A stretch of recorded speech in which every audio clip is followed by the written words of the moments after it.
नमस्कार दोस्तों, study with नवीन चौधरी के यूट्यूब चैनल में आप लोगों का स्वागत है। और हम जो आज टॉपिक लेकर के आए हैं वो आए हम एंशियंट हिस्ट्री से, जो है मौर्य साम्राज्य।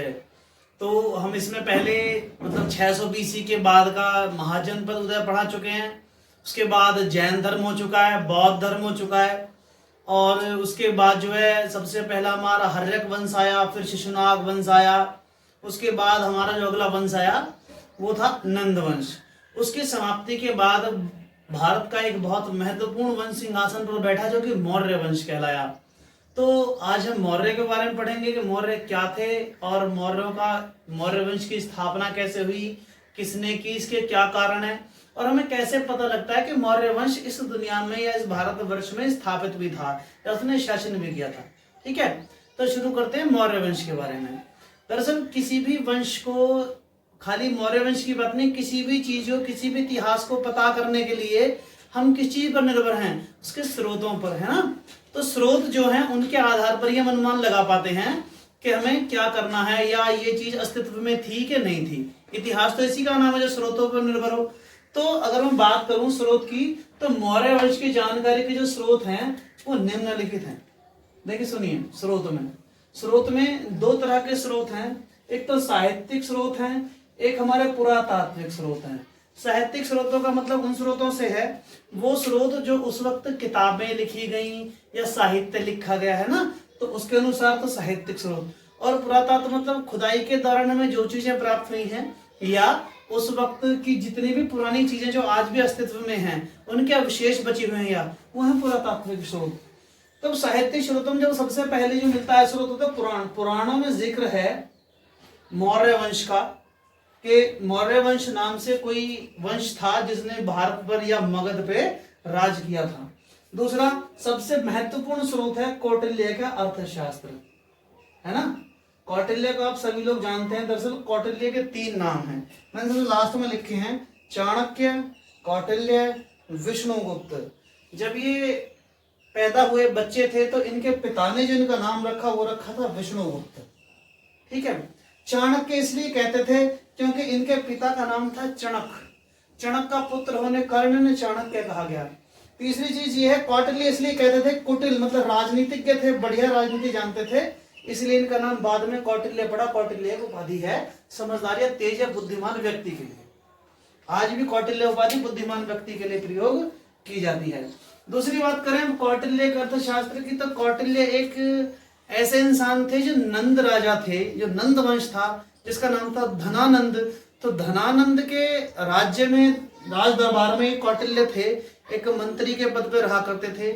तो ऐसा था कि वो ना हर साल एक सभा कराया करता था जिसमें बहुत दूर दूर से लोगों को बुलाया करता था, जो लोग जानकार हुआ करते थे, पढ़े लिखे लोग होते थे, है ना, उनकी एक सभा कराया करता था। वो सभा कराने के पश्चात सबसे लास्ट में उनसे सवाल पूछे जाते थे, और धनानंद के अनुसार धनानंद ये सोचता था कि सबसे शक्तिशाली वही है, जब वो शक्तिशाली है तो उसे ही, मतलब सब जितने भी सभा में लोग आए हैं या जितने भी समझदार लोग आए हैं वो उसे ही समझदार बताएं, उससे ज्यादा किसी को समझदार ना बताएं।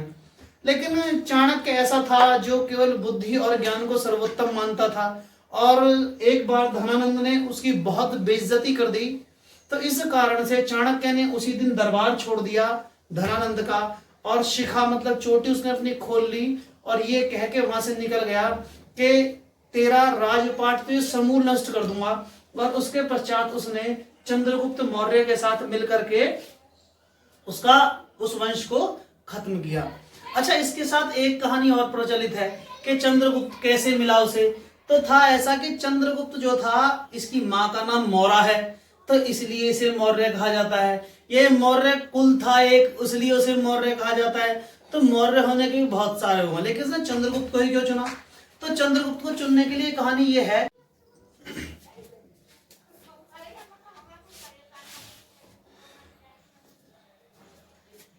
तो एक बार हुआ ये कि चाणक्य कहीं घूमते हुए जा रहे थे, तो उन्होंने देखा कि एक जगह पे कुछ बच्चे वन में खेल खेल रहे थे किसी प्रकार का, और वो खेल जो था राजकीलम नाम से था खेल, राजकीलम।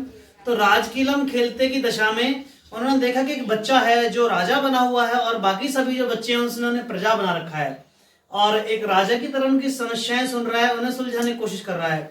अचानक जंगल में एक जानवर आ जाता है और सभी बच्चे भाग जाते हैं, लेकिन वह निर्भीक नहीं भागता है, डरता नहीं है, पता नहीं क्यों नहीं डरता है वो। तो उन्होंने ये गुण देख करके उस बच्चे को, जिसने उसे खरीदा हुआ था या जिसके यहाँ पे वो रह रहा था, उससे खरीद लेता है, उसकी मन मुनाफिक जो उसे मुद्रा चाहिए थी वो दे करके। और उस दिन से शुरू होता है उस लड़के का इतिहास, जिसका नाम बाद में पड़ा चंद्रगुप्त मौर्य। उसके बाद होता यह है कि मौर्य वंश की शुरुआत मैंने आपको बता दी है, कौटिल्य का अर्चस्व कौटिल्य शुरू कर रहे थे। अगली जो हमें जानकारी मिलती है विशाखा दत्त की मुद्रा राक्षस से। मुद्रा राक्षस नाम से एक नाटक है जो विशाखा दत्त ने लिखा है, और उसके अनुसार अगर बताऊं तो मुद्रा राक्षस अर्थात राक्षस की मुद्रा। वे राक्षस मुद्रा क्या डिफरेंस है, आप इसे तोड़ दीजिए दो हिस्सों में। मुद्रा, मुद्रा कहा गया अंगूठी को, और राक्षस, राक्षस जो था वो है धनानंद का अमात्य, यानी जो प्रमुख मंत्री है धनानंद का, उसका नाम था राक्षस, तो उसे अमात्य राक्षस बोलते थे। और उसकी मुद्रा यानी कि अंगूठी थी जो उसने अपनी पत्नी को दी थी, ठीक है ना, जो इसकी राक्षस की अंगूठी उसने अपनी पत्नी को दी थी, और वो अंगूठी एक बार चाणक्य को मिल जाती है, और चाणक्य उससे एक कूटनीतिक तौर पे एक और बाजी खेलते हैं और उसे भी वो जीत जाते हैं। इस पूरे वर्णन को मुद्रा राक्षस में दिखाया गया नाटक में, कि किस तरह से चाणक्य इस मुद्रा राक्षस से, मतलब राक्षस की जो मुद्रा है, जो अंगूठी है, उससे धनानंद का नाश करते हैं, या इन सब के साथ मतलब जो करना होता है उन्हें आवश्यकता और समय के अनुसार वो करते हैं। वो सब कुछ वर्णन इस मुद्रा राक्षस में है। अभी आगे शुरू करते हैं। आगे अगला है हमारा कथा कथित सागर। एक है वरद कथा मंजरी, इनसे मिलती है जानकारी मौर्य साम्राज्य की। दूसरा जैन ग्रंथ है दीपवंश, दीपवंश से मिलती है जानकारी, महावंश से मिलती है, दिव्यदान से मिलती है, ठीक है ना। अब बात करें आगे तो मैगस्थनीज की जो इंडिका है उससे हमें जानकारी मिलती है, विदेशी वो है, विदेशी साहित्य हैं। दूसरी चीनी यात्री आए थे फाहियान और हुएनसांग, इन दोनों ने जो लिखा उससे भी जानकारी मिलती है हमें मौर्य साम्राज्य की, कि ये साम्राज्य 323 बीसी के आसपास अस्तित्व में आया। दूसरा स्ट्रैबो और जस्टिन दो यूनानी लेखक हुए हैं, उन्होंने इसको नाम जो दिया वो सेंड्रोकोटस दिया है। स्ट्रैबो और जस्टिन ने चंद्रगुप्त मौर्य को सेंड्रोकोटस कहा है। दूसरा प्लूटार्क और एरियन ने चंद्रगुप्त मौर्य को एंड्रोकोटस कहा है। अब इसके हुआ कैसे, तो एक लेखक हुए हैं William Jones, mister William Jones.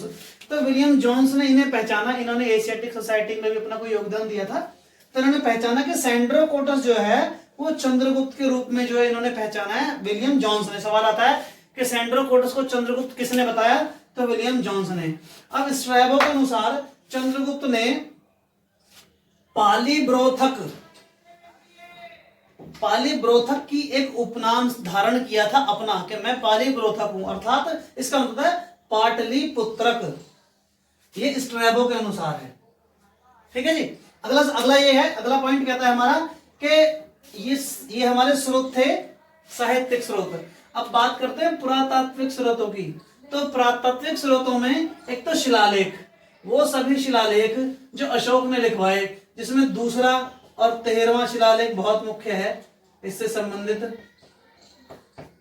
उसमें सबसे ज्यादा जानकारी मिलती है चंद्रगुप्त मौर्य की, केवल चंद्रगुप्त मौर्य की। उसके बाद जितने स्तंभ हैं, स्तंभों से जानकारी मिलती है चंद्रगुप्त मौर्य के शासनकाल की। और स्वयं अशोक की जानकारी मिलती है कि अशोक ही ऐसा पहला शासक था मौर्य साम्राज्य में जिसने स्तंभ और लेख लिखवाने की प्रथा शुरू की, ठीक है। अगला यह है कि चंद्रगुप्त का राजप्रसाद, जो चंद्रगुप्त मौर्य का महल है उसके जो अवशेष हैं आज भी पाटलिपुत्र में, बिहार में, उससे भी पता लगता है कि मौर्य वंश अस्तित्व में था। एक बात यह कि काले चमकदार मृद भांड, ठीक है, वहां से प्रयोग होने वाले जो बर्तन थे वो भी यहाँ पे मिलते हैं। दूसरी बात क्या, जो कौटिल्य का अर्थशास्त्र है ना, उसमें एक चीज का जिक्र और मिलता है कि ना कलिंग और अंग जो दो महाजनपद थे, यहाँ के हाथी बहुत प्रमुख थे। दूसरा काशी का जो है सूती वस्त्र उद्योग था, काशी में सूती वस्त्र उद्योग था। नेपाल में कंबल का विशेष काम था, कंबल का। और कंबोज घोड़ों के लिए बहुत फेमस था। और स्वयं मगध जो था ना, वो बाट बनाने वाले जो पत्थर होते हैं ना, उनके लिए भी मतलब ये जो मगध था वो उनके लिए भी मुख्य जगह थी। जो बाट बनाए जाते हैं उस तरह का जो पत्थर था वो सबसे अच्छा यहाँ पे मिलता था। दूसरा जो किताब है ना इनकी कौटिल्य का जो अर्थशास्त्र है, ये एक राजनीतिक किताब है जिससे उस वक्त का जो साम्राज्य था, इसका मौर्य साम्राज्य था, उसकी राजनीतिक, आर्थिक और संपूर्ण जानकारी मिलती है। अर्थशास्त्र में किसी एक राज्य को चलाने के लिए जो जो आवश्यक तत्व चाहिए उन सभी का वर्णन कौटिल्य ने किया है अपनी इस किताब में। हमारा अगला पॉइंट है कि चंद्रगुप्त मौर्य की अगर बात करें तो चंद्रगुप्त मौर्य पे आते हैं। क्या है कि चंद्रगुप्त मौर्य 323 बीसी में सिंहासन पे बैठा धनानंद को पराजित करके, और 298 बीसी तक ये इसका राज रहा चंद्रगुप्त मौर्य का। वैसे मौर्य साम्राज्य की बात करूं तो 323 से लेकर 184 बीसी तक मौर्य साम्राज्य रहा, जिसने बहुत लंबे समय तक भारत देश पर राज किया और करीब करीब इसने भारत के सभी हिस्सों को ही जीता। दूसरी बात करें इसके कुल की, तो इसके कुल के बारे में सभी इतिहासकारों में मतभेद है। आज तक कोई इसका कुल डिफाइन नहीं कर पाया है। कोई कुछ बताता है, कोई कुछ बताता है। जो कुछ लेखक बताते दो चार उनके मैंने लिखे हैं आगे कि जो ब्राह्मण है, जो ब्राह्मणों के अनुसार इसको शूद्र कहा गया है।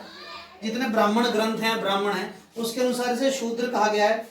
जैन व बौद्ध साहित्य के अनुसार इसको क्षत्रिय कहा गया है, क्योंकि इसने लास्ट में जैन विधि मतलब जैन धर्म अपना लिया था। और जैन धर्म जब अपना लिया तो सीधी सी बात है कि किसी भी राजा की कोई एक धर्म बुराई नहीं करता जो धर्म उसने अपना लिया है, क्योंकि वो विशेष राजा रहा है वैसे इतिहास का। दूसरा, मुद्रा राक्षस में, यानी वो किताब जो कि मुद्रा राक्षस के नाम से मिलती है, जो कि उसने लिखी है, ये रखा विशाखादत्त ने। तो विशाखादत्त की मुद्रा राक्षस भी से विरशल कहती है, और विरशल का मतलब होता है निम्न कुल में पैदा होने वाला। अगला है रोमिला थापर, जो एक लेखिका है।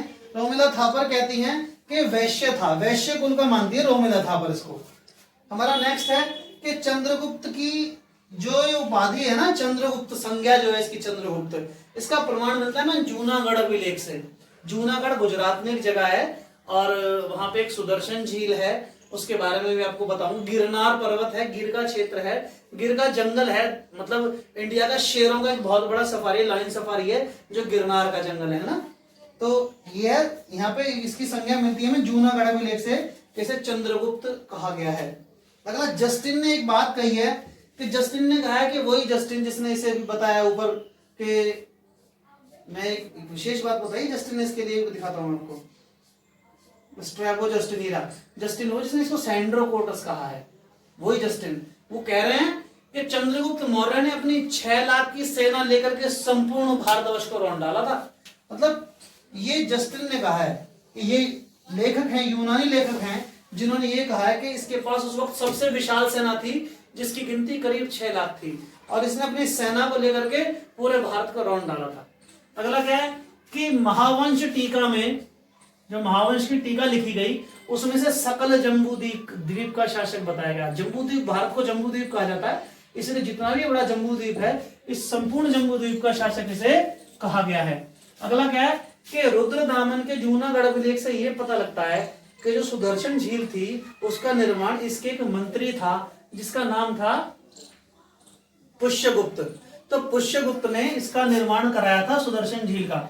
इसलिए सवाल आता है कि सुदर्शन झील का निर्माण किसने कराया था। अगर ऑप्शन चंद्रगुप्त हो तो चंद्रगुप्त लगेगा सही आंसर, और पूछा जाए कि वैसे किसने कराया था, विशेष डेफिनेटली इसी का नाम पूछे और पुष्यगुप्त ऑप्शन में हो तो फिर पुष्यगुप्त लगेगा आंसर में, क्योंकि कराया था पुष्यगुप्त ने। चंद्रगुप्त का ये गवर्नर हुआ करता था। और जूनागढ़ अभिलेख से जानकारी मिलती है कि पश्चिम तक, वो पश्चिम बैठता है भारत देश का, तो पश्चिम तक शासन था चंद्रगुप्त मौर्य का। अब आगे होता यह है कि सेल्यूकस निकेटर और चंद्रगुप्त का युद्ध होता है 305 बीसी में। अब ये सेल्यूकस निकेटर कौन था, तो जैसा कि मैंने आपको अभी बताया कि अभी यूनानी आक्रमण लिखवाए मैंने, यूनानी आक्रमण और ईरानी आक्रमण सब में बताया। तो जो सिकंदर आया था, तो सिकंदर ने जितने राज्यों को यहाँ पे विजित किया उनके ऊपर अपना एक राज्यपाल छोड़ के गया। उस राज्यपाल का नाम था सेल्यूकस निकेटर। वैसे वो उसका एक सेनापति था, मतलब सिकंदर का सेनापति था सेल्यूकस निकेटर, और यहाँ का जो राज्य उसने जीता उसके ऊपर जो संरक्षक छोड़ के गया वो छोड़ के गया सेल्यूकस निकेटर को यहाँ के क्षेत्र में। अब 305 बीसी में सेल्यूकस निकेटर और चंद्रगुप्त आमने सामने आए और युद्ध हुआ, जिसमें कि सेल्यूकस निकेटर हार गया, क्योंकि उस वक्त सबसे बड़ी सेना लिए वो बैठा था। चंद्रगुप्त मौर्य बहुत बड़ी ताकत में था। आगे हुई कि इन दोनों के बीच में एक संधि हुई, और संधि जब हुई तो संधि के अंतर्गत उसने अपनी बेटी हेलेना का विवाह किया चंद्रगुप्त मौर्य के साथ, और दहेज में 4 जगहें दी, एरिया और केसिया, जेड्रोसिया और पेरम्पीसाइट। जो पेरिम्पेसाइट है, ये चारों जगह उसने दहेज में दे दी सेल्यूकस निकेटर ने चंद्रगुप्त मौर्य को। कहने का मतलब ये जगहें मिलने के बाद अब जो बॉर्डर हो गया था भारत का, वो हो गया था हिंदू कुश पर्वत। आज यहाँ एक बात दोबारा से समझ आती है कि जो सबसे अधिक सही जो शासन व्यवस्था स्थापित की वो चंद्रगुप्त मौर्य ने इस तरह से की कि भारत है और भारत में जितने भी आक्रमण होते थे वो इसी साइड से होते थे, यहां से।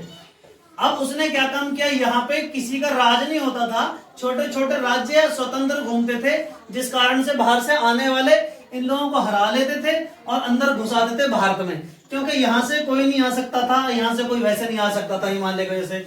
तो जो हिंदू कुछ पहाड़ियां थी, अब यहाँ तक राज हो गया चंद्रगुप्त मौर्य का।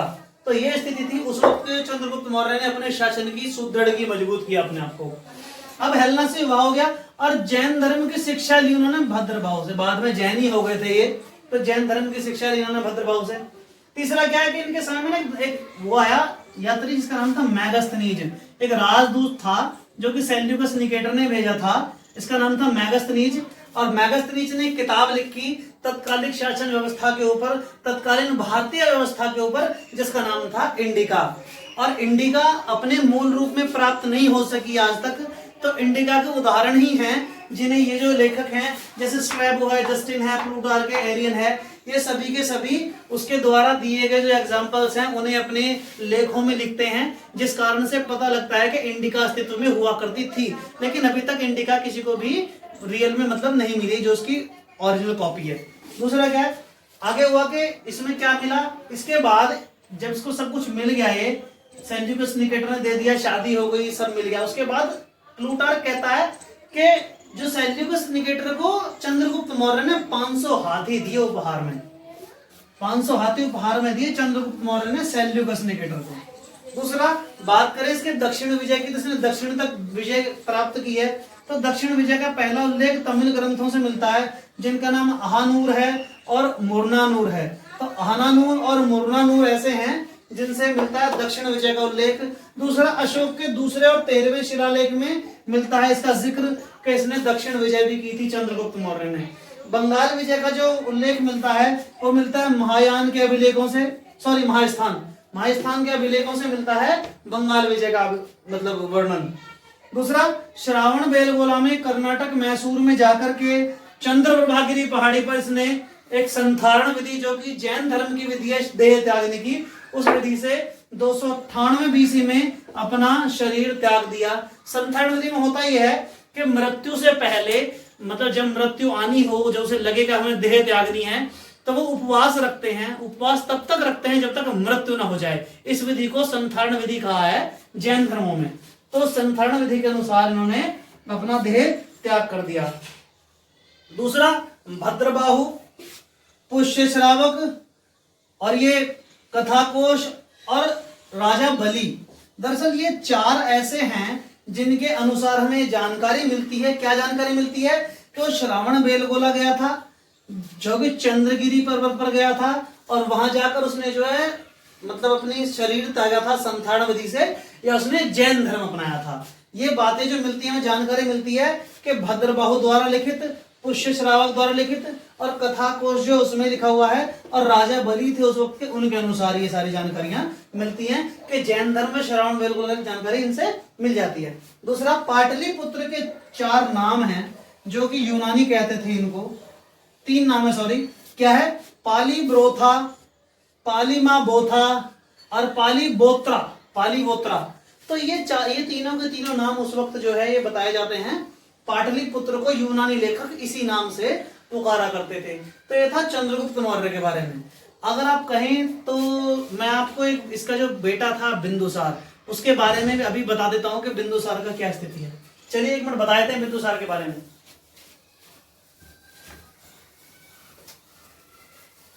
तो अब शुरू करते हैं बिंदुसार के बारे में। तो दरअसल बिंदुसार 298 से 272 बीसी तक सिंहासन पे बैठा, और इसका जो नाम है यूनानी लेखक इसको अमित्रचेटस कहते हैं, और स्ट्रैबो ने इसको अलिट्रियोपोटस कहा है। स्ट्रैबो एक बहुत बड़ा लेखक हुए हैं, बहुत बड़े साहित्यकार।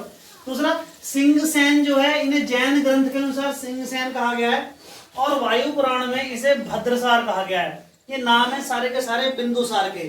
दूसरा फ्लीट जो है, एक लेखक है फ्लीट, इन्होंने इसे अमित्रघात कहा है। अमित्रघात का मतलब होता है अपने दुश्मनों का वध करने वाला।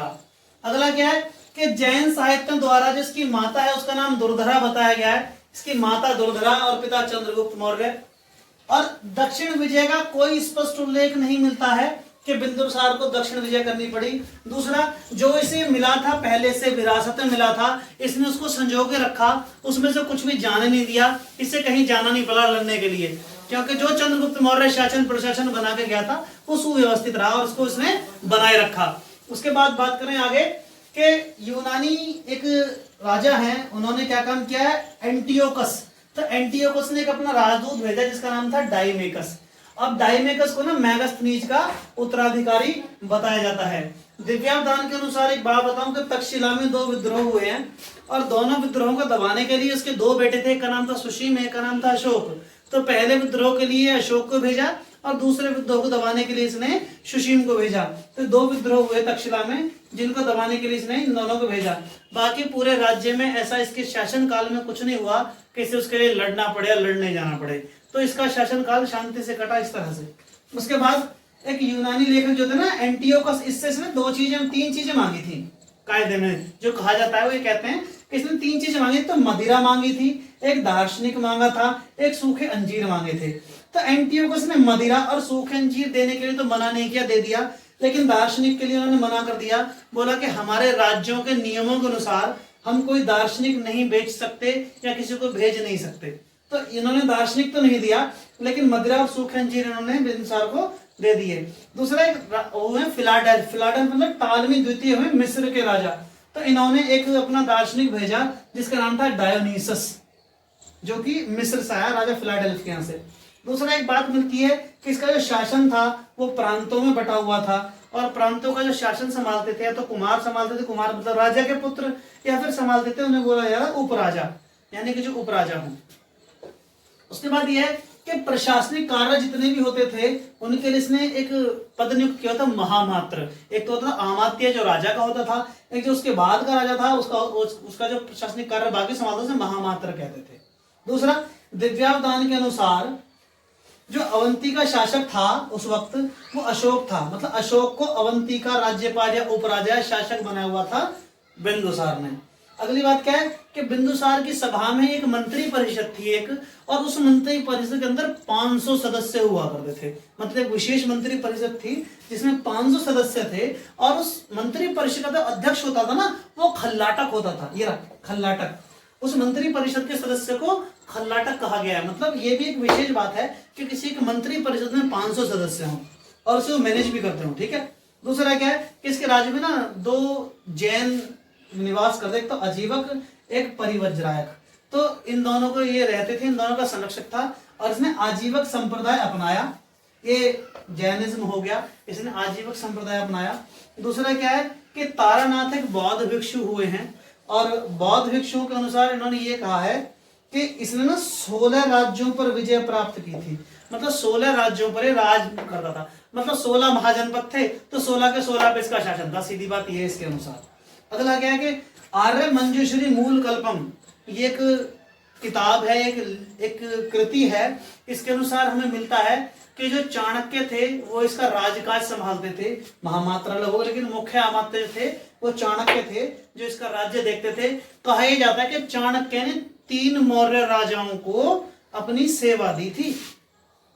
देखिए कितने लंबे समय तक चाणक्य जी पहले नंदवंश में थे, नंदवंश से शुरू हुए, नंदवंश के बाद पहली जो ये मौर्य साम्राज्य में वो रहे मुख्य अमात्य रहे यहाँ पे चंद्रगुप्त मौर्य के साथ, उसके बाद ये मुख्य अमात्य रहे बिंदुसार के साथ, उसके बाद ये मुख्य अमात्य रहे अशोक के साथ। अगर बात कहूं तो चाणक्य बड़ा कुरूप सा इंसान हुआ करता था, लेकिन बुद्धि का बहुत कुशाग्र हुआ करता था, बहुत खूबसूरत नहीं था, इसलिए इसकी नंदवंशों ने, नंद जो था राजा धनानंद, उसने बुराई कर दी थी, बहुत बुरी, उसको बुरी लग गई थी, इसलिए इसने नंदवंश का नाश कर दिया। अगला क्या है कि चाणक्य का उत्तराधिकारी आया राधागुप्त। जब चाणक्य की भी मृत्यु हो गई तो उनकी जगह पे कौन आया? तो चाणक्य का उत्तराधिकारी आया राधागुप्त, जो कि चाणक्य की जगह बैठा। अब ये सारा कारण, ये सारा कुछ था मौर्य वंश के 2 शासक, जिसमें चंद्रगुप्त और चंद्रगुप्त का पुत्र बिंदुसार, इन दोनों के बारे में इतना था। क्योंकि ये चंद्रगुप्त यानी मौर्य वंश इतना बड़ा है जो कि एक लेक्चर में कभी खत्म नहीं हो सकता। बाकी अगला कुछ लेक्चर जो हम कल डालेंगे इसके बारे में, तो प्लीज मेरे चैनल को लाइक कीजिए, सब्सक्राइब कीजिए। ये वीडियो देखने के लिए आपका बहुत बहुत धन्यवाद।